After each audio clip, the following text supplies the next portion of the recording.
The top UN envoy in Afghanistan Deborah Lyons met acting Foreign Minister Amir Khan Muttaqi and expressed concern over the missing Afghan women activist. The UN mission in Afghanistan said that the global outrage over the fate of missing Afghan women activists has been conveyed to the Taliban. The Taliban minister assured of efforts to resolve the issue.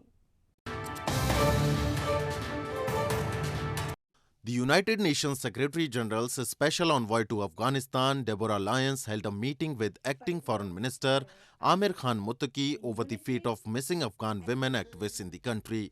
The United Nations Assistance Mission in Afghanistan, in a tweet this week, said that Lyons and Muttaqi held their meeting, during which the Taliban minister assured of efforts to resolve the issue. His constructive approach is welcomed.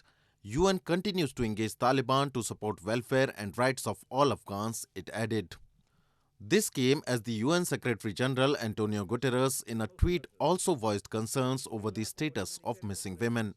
Earlier on Tuesday, the UN Human Rights Office called for the release of 4 women activists and their relatives in Afghanistan who were detained or abducted last month after protests over women's rights since the Taliban seized control.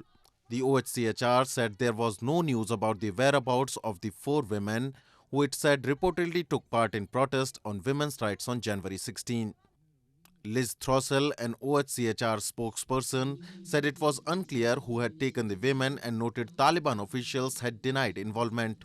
Fears for the safety of vocal opponents of the Taliban and prominent women have risen since the Islamist group took over the country in August as foreign forces withdrew.